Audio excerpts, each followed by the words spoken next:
Nanalo ako sa slow.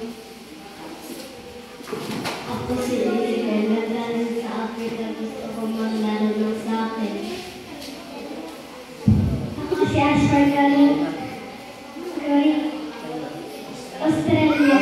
Gusto maganda doon mag-explore. Ako si Alex, galing sa Pilipinas. Gusto ko ang aming sinasaya sa Philippines.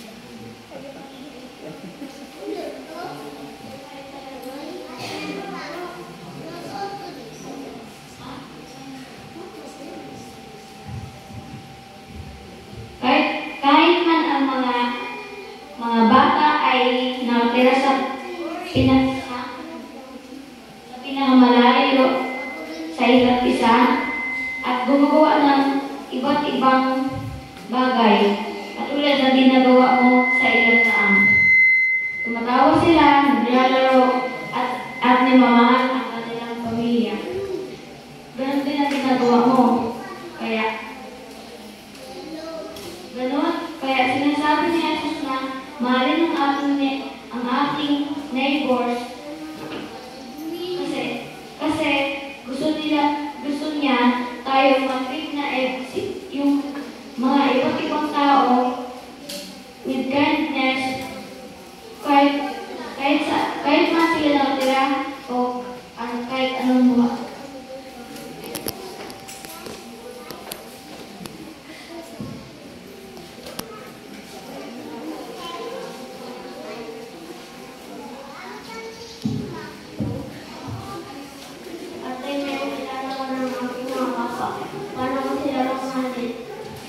Papakilala mo rin ako sa iyo na aking mga kaibigan.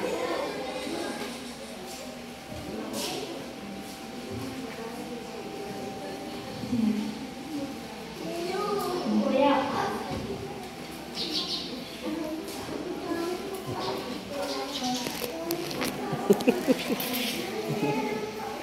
Kuya, paano mo mahal na ba?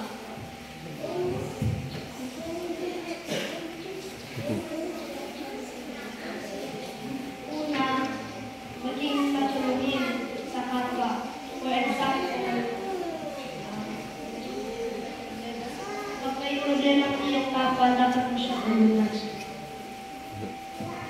Dear listener, matuto ka makinig sa kapwa.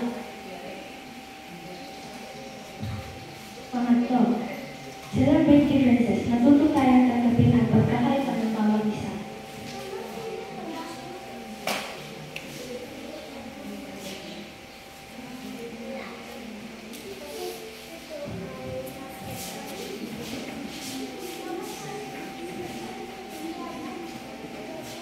Ang liit na is, no?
So yun po, no?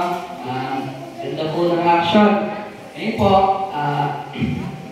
may challenge po ako sa inyo. This week, I have a challenge for you. Do one kind thing for someone in your neighborhood. It can be helping a friend, sharing a smile, or saying a prayer for someone. So, kailangan po natin bigay ng ngiti sa mga labi ng ating mga katabi. Paano po natin gagawin yun, no? Ganun po. Mag-isip po tayo ng paraan para tayo makakatulong sa ating kapwa. Tapos po, sa kanila pong ginawa, kami na pong isa-summarize doon po sa part 1. Yung kapatid po is nagtatanong po doon sa atin kung sino daw po yung mga kapwa natin. So yung mga kapwa po natin is, kahit po din natin sila nakasalamuha, tulad nga po na sinabi doon, kapwa pa rin po natin sila, nakakausap naman po natin sila, or kilala mo natin sila or hindi, kapwa pa rin po natin sila. So, ang meaning po doon is, huwag po tayo kumuha ng mali sa ating kapwa, kasi po kapwa lang din po naman natin sila. So, parang huwag po tayo magpakataas, kasi po kapwa lang din natin sila. Yung part 2 po, is paano po magmahal ng kapwa. Ayun po, tulungan po natin sila pag may problema po silang dinadanas, and yun po, huwag po natin nagdagan pa yung sakit nila sa damdamin.